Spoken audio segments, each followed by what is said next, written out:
ನಮಸ್ತೆ ದೊಡ್ಡಬಳ್ಳಾಪುರದ ಜನರೇ, ನಾವಿವತ್ತು ದೊಡ್ಡಬಳ್ಳಾಪುರದ ದರ್ಗಾ ಜೋಗಳ್ಳಿಯಲ್ಲಿದ್ದೀವಿ. ಇಲ್ಲಿ ಮಲ್ಲೇಶನ್ ಅವರು 2,000 ದಿನಗಳಿಂದ ಅನ್ನ ಸಂತರ್ಪಣೆ ಮಾಡ್ಕೊಂಡು ಹೋಗ್ತಾ ಇದ್ದಾರೆ. ಇವ್ರಿಗೆ ದೇವರು ಆಯುಷ್ ಆರೋಗ್ಯ ಕೊಟ್ಟು ಇದೇ ರೀತಿ ಮುಂದುವರಿಸ್ಕೊಂಡು ಹೋಗ್ಲಿ ಅಂತ ಕೇಳ್ಕೊಂತೀನಿ. ಮತ್ತೆ ಹುಡ್ದಬ್ಬ ಇರ್ತೈತೆ, ಅವರು 5,000 10,000 ಕೊಟ್ಟು ಬೇರೆ ಕಡೆ ಆಚರಣೆ ಮಾಡ್ತಾರೆ. ಆದ್ರೆ ಇಲ್ಲಿ ಬಂದು ಅವರೇ ಸ್ವತಃ ಅವ್ರ ಕೈಯಾರೇನು ಅನ್ನ ಸಂತರ್ಪಣೆ ಮಾಡಿ ಆಚರಿಸ್ಕೊಂಡ್ರೆ ಅದಕ್ಕೊಂದು ತೃಪ್ತಿ ಇರುತ್ತೆ, ಮೌಲ್ಯ ಇರುತ್ತೆ. ಆದ್ರಿಂದ ನೀವು ಏನಾದ್ರೂ ಒಂದು ಸೇವೆ ಮಾಡಬೇಕು ಅಂತ ಅನ್ಸಿದ್ರೆ ನೀವು ಮಲ್ಲೇಶ್ ಅವ್ರನ್ನ ಕಾಂಟ್ಯಾಕ್ಟ್ ಮಾಡಿ ಅವ್ರಿಗೆ ಧನ ಸಹಾಯ ಮಾಡ್ಬೋದು.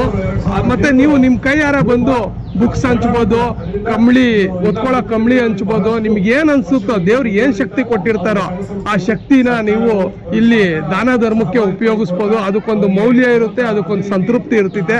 ದೇವರು ಮಲ್ಲೇಶ್ ಅವ್ರಿಗೆ ಇದೇ ರೀತಿ ಆರೋಗ್ಯ ಆಯುಷ್ ಕೊಟ್ಟು ಕಾಪಾಡಲಿ, ಇದೇ ರೀತಿ ಅವರು ಅನ್ನ ಸಂತರ್ಪಣೆ ಮುಂದುವರಿಸ್ಕೊಂಡು ಹೋಗ್ಲಿ ಅಂದ್ಬಿಟ್ಟು ಆ ಭಗವಂತನಲ್ಲಿ ಕೇಳ್ಕೊಂತೀನಿ. ಈಗಿನ ಕಾಲದಲ್ಲಿ ಯಾರನ್ನ 4 ಜನ ಮನೆಗೆ ಬಂದ್ರೆ ಅವ್ರಿಗೆ ಊಟ ಹಾಕೋದಕ್ಕೆ ಹಿಂದೆ ಮುಂದೆ ನೋಡ್ತೀವಿ. ಆದ್ರೆ ಇವರು 2008 ದಿನಗಳಿಂದ ಇವರು ಅನ್ನದಾಸೋಹ ಕಾರ್ಯಕ್ರಮನ ನಡೆಸ್ಕೊಂಡ್ ಬರ್ತಾ ಇದ್ದಾರೆ. ನಮ್ಮ ಹತ್ರ ದುಡ್ಡಿದ್ರು ಕೂಡ ನಾವು ಅದನ್ನ ದಾನ ಮಾಡೋದಕ್ಕೆ ಯೋಚನೆ ಮಾಡ್ತೀವಿ, ಆಗಲ್ಲ ನಮ್ಮ ಕೈಯಾಗೆ. ಆದ್ರೆ ಇಂಥ ವ್ಯಕ್ತಿ ಈ ರೀತಿ ಅನ್ನದಾಸೋಹ ಕಾರ್ಯಕ್ರಮನ ನಡೆಸ್ಕೊಂಡ್ ಬರ್ತಾ ಇದ್ದಾರೆ ಅಂದ್ರೆ ತುಂಬಾ ಗ್ರೇಟು.